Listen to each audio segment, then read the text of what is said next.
Hello everyone, welcome to ambitiousbaba.com। We are back with a special edition video series. तो चलिए, आज का जो टॉपिक है वो है अफ्रीकन स्वाइन फीवर। तो चलिए डिटेल्ड में इस बीमारी के बारे में बात किया जाए।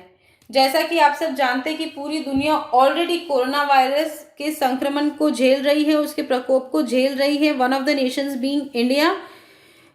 और इंडिया इससे निकलने की चेष्टा ही कर रही थी कि इंडिया के सामने एक और बड़ी चुनौती आ गई in the form of African swine fever. Yes, ये सूअर को होने वाली बीमारी है और ये 113 वर्षों में पहली बार भारत में इसने दस्तक दी है।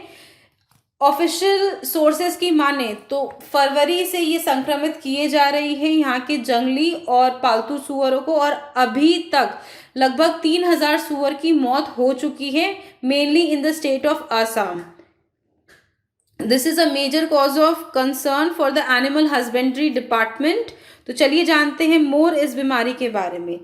इसका नाम अफ्रीकन स्वाइन फीवर, जैसे आपको नाम से लग रहा होगा, तो इसका नाम पड़ा था बिकॉज ये बीमारी ओरिजिनली अफ्रीका में ओरिजिनेट हुई थी। ये सुअर की बीमारी है और ये एक टाइप का हेमरेज बुखार है जो कि सुअर को होता है, इसीलिए इसका नाम अफ्रीकन स्वाइन फीवर पड़ा। 2019 में ये बीमारी चाइना में भी देखी गई थी। तब चाइना ने क्या किया था, वहां के जितने भी संक्रमित सुअर थे जिनके पॉजिटिव निकले थे सैंपल्स, उनको चाइना ने मार दिया था। तो लगभग 50% सुअर मारे जा चुके थे इसमें, जिसके कारण चाइना में जो पोर्क की प्राइस है वो बढ़ गई थी, because China is the largest exporter and consumer of pork. ये 2019 की बात है। तो चलिए एक टाइमलाइन देखते हैं कि ये बीमारी उससे पहले कब देखी गई। अगस्त 2018 में पहली बार ईस्ट एशिया में ये बीमारी आई थी, पहली बार चाइना में आई थी ये बीमारी। उस टाइम 1 मिलियन पिग्स को मार दिया गया था, यानी कि 10 लाख सुअर को मार दिया गया था। उसके बाद फरवरी 2019 में ये बीमारी वियतनाम में देखी गई थी, जिसके तहत 6 मिलियन पिग्स को मार दिया गया था। मैं आपको बता दूं, इसकी कोई भी वैक्सीन नहीं निकली है एंड इसका ओनली ऑल्टरनेटिव है कि जो भी संक्रमित जानवर हैं उनको मार दिया जाए। इसके अलावा इसका कोई ऑप्शन नहीं है। तो वियतनाम ने भी 6 मिलियन पिग्स को मार दिया था। उसके अलावा Mongolia, Myanmar, Cambodia, Korea, Philippines और इवन इंडोनेशिया इससे अफेक्टेड है। मतलब 2018 से 2000 के बीच में ये सारे जो देश हैं, यहाँ पर अफ्रीकन स्वाइन फीवर ने अपना कहर बरसाया है और ये सारे देश संक्रमित हैं, और इस लिस्ट में अब इंडिया का नाम भी जुड़ गया है। तो देखिए, ये एक ग्राफिक है, इससे आपको समझ में आ जाएगा कि कोई भी जंगली सुअर हो चाहे पालतू सुअर हो कैसे इन्फेक्ट करता है। हम ये ह्यूमंस को ये बीमारी नहीं हो सकती है, लेकिन हम ह्यूमंस कैरियर बन सकते हैं इस बीमारी के। तो चलिए देखें कि हमारे कोई भी कंटामिनेटेड या इन्फेक्टेड जो मटेरियल है, या जिसमें हम भेड़ बकरी मतलब जिसमें हम बेसिकली ये सुअर को लेके जाते हैं जो इन्फेक्टेड है, वो दूसरों में फैला सकते हैं। अगर कोई भी सुअर किसी इन्फेक्टेड सुअर के डायरेक्ट कांटेक्ट में या इनडायरेक्ट कांटेक्ट में आए तो भी वो ये बीमारी वहां से ले सकता है। कोई भी गंदा खाना या कुछ बचा हुआ खाना जो ऑलरेडी जिसमें इन्फेक्शन है, या फिर किसी जानवर ने खाया है जो इन्फेक्टेड है और वो दूसरा हेल्दी जानवर खाता है, तो भी वहां से ये बीमारी लिया जा सकता है। और बाकी का आप इस ग्राफिक्स में समझ सकते हैं कि कोई भी जिंदा या मरा हुआ जानवर भी ये बीमारी फैला सकता है इनडायरेक्ट या डायरेक्ट कांटेक्ट में। मैं आपको बताऊं कि ये major cause of concern India के लिए फिलहाल क्यों है। जैसा कि जो नॉर्थ ईस्टर्न रीजन है इंडिया का, वो मेनली अपने लाइवलीहुड के लिए पिग्स पे डिपेंड करता है। इट इज़ वहाँ पे हाईएस्ट कंजम्पशन होता है पोर्क का, टू एन एक्सटेंट कि वहाँ पे एक पोर्क हब बनाने की गवर्नमेंट सोच रही थी, जहाँ से रेस्ट ऑफ द इंडिया को सप्लाई हो पोर्क और बाहर भी एक्सपोर्ट किया जा सके। तकरीबन आसाम में 27 लाख सुअर है। आप समझ रहे हैं, अगर आसाम में ये फैल गई बीमारी, मतलब जैसे अभी तो सिर्फ 6 डिस्ट्रिक्ट्स में फैली है, अगर पूरे आसाम में ये बीमारी फैल गई तो 27 लाख सुअर की मौत हो जाएगी। बहुत सारे फार्मर्स हैं जो इस पे डिपेंडेंट हैं ऑलरेडी। आप जानते हैं कि ऑलरेडी लॉकडाउन चल रहा है, लोगों की अर्निंग्स बिल्कुल कुछ नहीं है। फार्मिंग या चाष जो हम हिंदी में कहते हैं, वही एकमात्र रास्ता है। अब चाहे वो जानवरों का चार्ज हो, चाहे खाने का चार्ज हो, बहुत ज़्यादा इम्पोर्टेंट है। और ये एक बहुत बड़ी चुनौती बन गई है असम गवर्नमेंट के साथ। ये बीमारी इंडिया में कहाँ से आई, इसका कोई भी एक फुल प्रूफ मैप नहीं है, बट हम मानते हैं कि शायद ये तिब्बत से होके आई है, तिब्बत से आई है ये अरुणाचल प्रदेश में, और अरुणाचल प्रदेश से ये इसने प्रवेश किया है आसाम में। बट इसका कोई भी फुल प्रूफ प्लान नहीं है, या फिर कोई फुल प्रूफ इसका। तो चलिए आइए डिस्कस करते हैं कि क्यों जो अफ्रीकन स्वाइन फीवर है वो इंडिया के लिए एक बहुत बड़ी चिंता का विषय बन गया है। जैसा कि आप जानते हैं कि जो भारत का नॉर्थ ईस्टर्न बेल्ट है वहाँ पे पोर्क सबसे ज़्यादा कंज्यूम होता है compare to the rest of India. यहाँ पे एक पोर्क हब बनने की बात हो रही थी, जहाँ से रेस्ट ऑफ इंडिया और बाकी देशों में पोर्क एक्सपोर्ट होता या फिर पहुँचाया जाता। वहाँ पे जो फार्मर्स हैं मेनली उनकी लाइवलीहुड पिग फार्मिंग पे चलती है।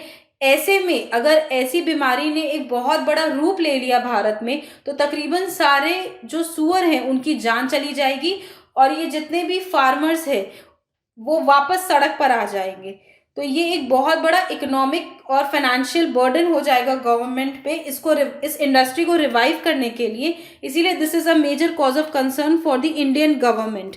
आपको मैं बता दूं कि तकरीबन 27 लाख पालतू पिग्स तो खाली आसाम में है, उसके बाद अरुणाचल प्रदेश है और बाकी के नॉर्थ ईस्टर्न स्टेट्स है।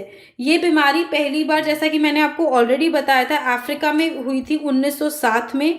उसके बाद 1921 में इसकी पुष्टि हुई थी केन्या में।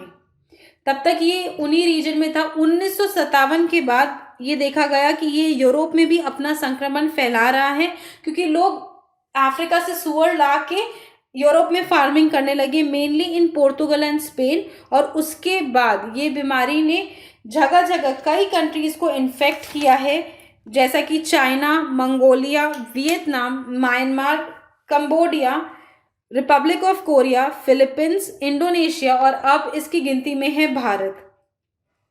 पिछले वर्ष सितंबर 2019 में चाइना में ये बीमारी आई थी। उससे पहले फरवरी 2019 में वियतनाम में इसका संक्रमण देखा गया था। तब वहां की गवर्नमेंट ने 6 मिलियन पिग्स की जान ले ली थी। उससे पहले पहली बार जब ईस्ट एशिया में 2018 अगस्त में ये बीमारी आई थी चाइना में, तो चाइनीज गवर्नमेंट ने 1 मिलियन सुअरों की जान ले ली थी। इंडियन गवर्नमेंट ऐसा कोई एक्सट्रीम स्टेप नहीं लेना चाहती, इसीलिए उन्होंने कंटेनमेंट जोन्स बनाने का निर्णय लिया है कि जहाँ पे भी कोई भी इन्फेक्टेड पिग हो, उस 1 किलोमीटर रेडियस में कोई भी हेल्दी सुअर ना जाए, और जो इन्फेक्टेड सुअर है उन्हें वहाँ मतलब उस जोन से बाहर नहीं निकाला जाए कोई भी कारणों के लिए। ये एक बहुत बड़ा इकोनॉमिक और फाइनेंशियल बर्डन इंडिया पे हो जाएगा अगर ये बीमारी के संक्रमण को रोका नहीं गया। लेकिन जैसा कि मैं आपको बता दूं, इसकी कोई भी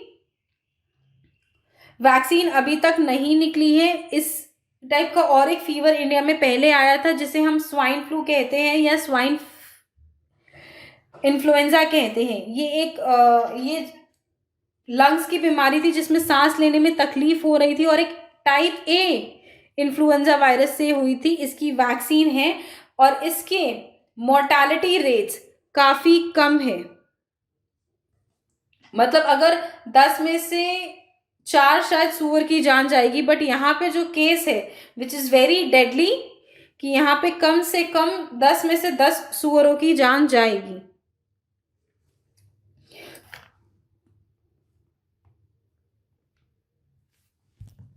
देखिए, हम ये तो नहीं जानते कि ये बीमारी कब कैसे आई है और ये कब जाएगी, लेकिन जस्ट होप कि ये बीमारी बहुत बड़ा रूप ना ले ले, बिकॉज इससे हमारे जो फार्मर्स हैं वो बेघर हो जाएंगे लगभग। ऑलरेडी हमारी इकोनॉमी पे बहुत बड़ा फाइनेंशियल बर्डन है, और उसके बाद अगर इस बीमारी ने बहुत ही भयानक रूप ले लिया, यानी कि अगर ये जैसे कि आसाम में ही 27 लाख पालतू सुअर है, अगर वही संक्रमित हो गए, तो आप समझ नहीं सकते कि कितना बड़ा चैलेंजिंग सिचुएशन आ जाएगा इंडियन इकोनॉमी के सामने। लेट्स होप ये बीमारी अपने आप खत्म हो जाए, या हमारी गवर्नमेंट या हमारे वैज्ञानिक इसके ऊपर कुछ तोड़ निकाल सके। और एक मैं आपको बात बता दूं, जैसे कि अगर ह्यूमंस में कोई बीमारी आती है तो उनसे लड़ने के लिए उनके वैक्सीनेशन रिलेटेड जो गाइडलाइंस आते हैं वो हमें WHO से आते हैं, यानी कि वर्ल्ड हेल्थ ऑर्गेनाइजेशन से। वैसे ही जानवरों पे अगर कुछ भी बीमारी होती है और उनकी निगरानी रखती है एक ऑर्गेनाइजेशन जिसका नाम है world organisation on farming and animal husbandry. इसके हेडक्वार्टर्स पेरिस फ्रांस में है। आई होप आपको ये वीडियो पसंद आया होगा और आपके इस ऑलमोस्ट सारे डाउट्स क्लियर हो गए होंगे। अगर फिर भी कोई डाउट्स है तो आप हमें कमेंट सेक्शन में जरूर बताइए। With this we come to the end of today's class. Please इस वीडियो को लाइक कीजिएगा, अपने दोस्तों के साथ शेयर कीजिएगा और हमारे यूट्यूब चैनल एम्बिशियस बाबा को सब्सक्राइब कीजिएगा। प्लीज डोंट फॉरगेट, हम करंट अफेयर्स लेके आते हैं एवरी मंडे टू सैटरडे सिर्फ आपके लिए। Thank you friends, that's all for today. Have a good day.